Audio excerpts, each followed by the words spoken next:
PM Modi की rally से पहले अजीत पवार बगावत के मूड में नजर आ रहे हैं। आज पीएम नरेंद्र मोदी की महाराष्ट्र के धुले और नासिक में दो बड़ी रैलियां होनी हैं। 20 नवंबर के चुनाव से पहले आज पीएम नरेंद्र मोदी की ये पहली और अहम रैली होने वाली है। ऐसे में अजीत पवार ने नवाब मलिक, जो पहले ही बीजेपी और अजीत पवार के गुट के बीच में दरार का एक कारण बन रहे थे, उन पर एक बयान दे दिया। साथ ही में योगी आदित्यनाथ के बटेंगे और कटेंगे वाले बयान पर बिना नाम लिए योगी आदित्यनाथ पर एक बड़ा निशाना साध दिया।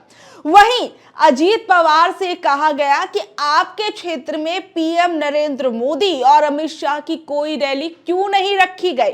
और इसके जवाब में अजीत पवार ने जो जवाब दिए हैं वो अपने आप में अहम हो जाते हैं, जिससे ये साफ नजर आता है कि अजीत पवार और बीजेपी के बीच की दूरियां कितनी ज्यादा होती जा रही हैं। तो सबसे पहले तो आप ये देखिए कि योगी आदित्यनाथ पर अजीत पवार ने क्या कुछ कहा, क्योंकि इस वक्त योगी आदित्यनाथ भी महाराष्ट्र के अंदर बीजेपी के लिए प्रचार प्रसार कर रहे हैं, महायुति के लिए प्रचार प्रसार कर रहे हैं। तो इस दौरान अजीत पवार ने क्या कुछ कहा, जरा वो देख। अजीत पवार ने बिना नाम लिए योगी आदित्यनाथ पर निशाना साधते हुए कहा, किसी को भी महाराष्ट्र की तुलना दूसरे राज्यों से नहीं करनी चाहिए। यहाँ के लोगों ने हमेशा सांप्रदायिक सद्भाव बनाए रखा है। कुछ बाहरी लोग यहाँ आते हैं और बयानबाजियां करते हैं, लेकिन महाराष्ट्र ने कभी भी किसी भी तरह के सांप्रदायिक विभाजन को स्वीकार नहीं किया। राजशाहू महाराज ज्योतिबा फूले और बाबा साहेब अंबेडकर की धर्मनिरपेक्ष विचारधारा का पालन किया जाता है। तो आप समझ सकते हैं कि किस तरीके से योगी आदित्यनाथ के बटेंगे और कटेंगे वाले बयान को भी महाराष्ट्र के अंदर भुनाने की कोशिश की गई थी, लेकिन इस बयान पर किस तरीके से बिना नाम लिए अजीत पवार ने एक बड़ा निशाना योगी आदित्यनाथ पर साध दिया है और ही बीजेपी पार्टी पर साथ दिया है। इसके अलावा नवाब मलिक ऐसा मुद्दा बीजेपी पार्टी और अजीत पवार के बीच में बन गए, जिसमें अजीत पवार अपनी बात पर अड़े हैं कि नवाब मलिक चुनाव लड़कर ही रहेंगे और बकायदा उन्होंने अपना नामांकन पत्र भी दायर किया, जिस पर बीजेपी शुरू से लेकर अंत तक जो है वो लगातार अपना विरोध दर्ज कराती आई। कहा कि नवाब मलिक के संबंध तो दाऊद इब्राहिम से हैं, ऐसे व्यक्ति को चुनावी मैदान में नहीं उतारा जा सकता है और ऐसा व्यक्ति चुनाव नहीं लड़ेगा। लेकिन अजीत पवार नवाब मलिक के साथ लगातार खड़े नजर आए और वो नवाब मलिक के लिए अब तो चुनावी प्रचार प्रसार भी करेंगे। ऐसे में आप समझ सकते हैं कि बीजेपी और अजीत पवार के बीच में खाइयां जो हैं वो कितनी ज्यादा गहराती जा रही हैं। अब नवाब मलिक को लेकर क्या कुछ चल रहा है वो जरा समझिए। पवार ने अपनी पार्टी के उम्मीदवार नवाब मलिक के लिए कहा कि अब वो उनके लिए प्रचार करेंगे। मलिक को प्रवर्तन निदेशालय ने मनी लॉन्ड्रिंग मामले में गिरफ्तार किया था, लेकिन वो जमानत पर फिलहाल बाहर है और मानखुद शिवाजी नगर सीट पर चुनाव लड़ रहे हैं, जहां से सीएम एकनाथ शिंदे के नेतृत्व वाली शिवसेना ने भी अपना उम्मीदवार उतारा है।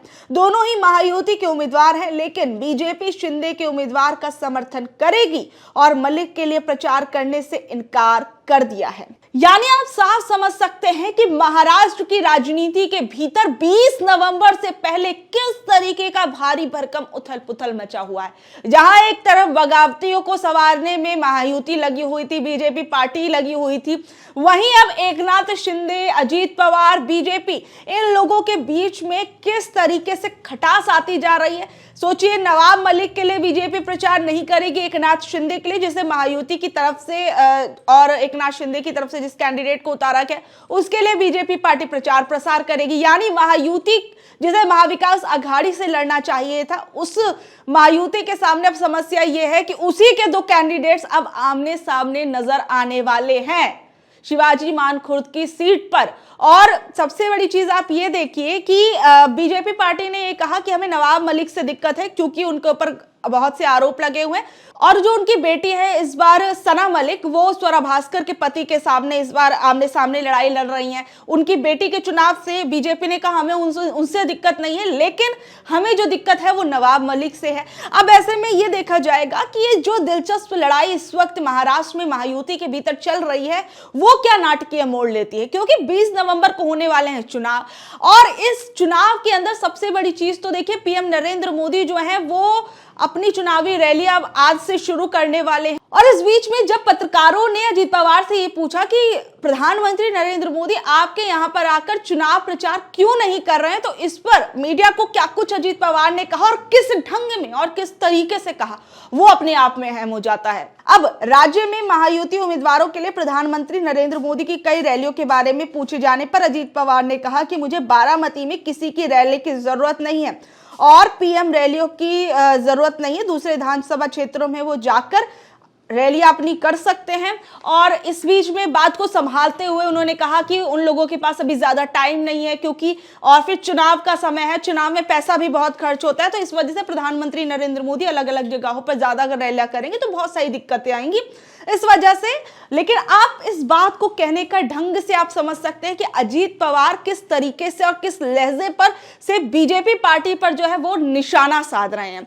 और सबसे बड़ी चीज तो अब आप ये देखिए कि महाराष्ट्र में 20 नवंबर को चुनाव होना है और ये 20 नवंबर की तारीख महाराष्ट्र के लिए बहुत ज्यादा अहम होगी। वैसे तो हर चुनाव हर राज्य के लिए बहुत ज्यादा अहम होता है, लेकिन लोकसभा चुनावों के अंदर जिस तरीके से महाराष्ट्र के अंदर बीजेपी पार्टी को बड़ी पटकनी मिली थी, जिस तरीके से जो एनडीए गठबंधन था वो एक कह सकते हैं उसे बड़ी चोट पहुंची थी महाराष्ट्र में, अब क्या उसके हालातों में सुधार आएगा नहीं आएगा, ये अपने आप में बड़ा सवाल है। क्योंकि देखिए आरएसएस ने तो अपनी एक रिपोर्ट छाप दी और कहा कि लोकसभा चुनावों में जिस तरीके से लोग नाराज थे उस तरीके से जो है इस बार विधानसभा चुनावों के अंदर देखने को नहीं मिलेगा। विधानसभा चुनावों में जो है वो नतीजे जो है वो एनडीए के पक्ष में यानी महायुति के पक्ष में जाते हुए दिख रहे हैं और लोगों की नाराजगियां जो थी वो दूर कर दी गई हैं। इस बीच में महाराष्ट्र के अंदर एनडीए का और इंडिया का इन दोनों का ही घोषणा पत्र भी आ चुका है और इन दोनों के घोषणा पत्रों को आपको मैंने बताया ही था पिछले वीडियो में किस तरीके से घोषणा पत्र के अंदर इंडिया गठबंधन की तरफ से 5 जो है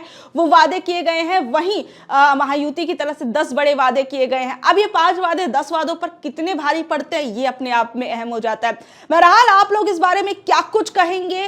जिस तरीके से अजीत पवार अपने तेवर जो है वो एनडीए गठबंधन को दिखाए हुए हैं, बीजेपी पार्टी को दिखाए हुए हैं, ऐसे में अजीत पवार जो है वो किस और क्या उनके मन में चल रहा है, आप लोगों को क्या कुछ लगता है? जिस तरीके से उनके तेवर शांत होने का नाम नहीं ले रहे हैं और नवाब मलिक के लिए वो लगातार अब चुनाव प्रचार प्रसार करेंगे, पीएम की रैली पर कह दिया कि जिसे जहां रैली करनी है वो वहां पर जाकर रैली करे। इन सभी चीजों को आप जोड़कर किस तरीके से देख रहे हैं नीचे दिए गए कमेंट बॉक्स में जरूर बताइएगा और ऐसे अपडेट से जुड़े रहने के लिए देखते रहिए ऑनलाइन न्यूज भारत। मैं आपके साथ शालिनी, धन्यवाद।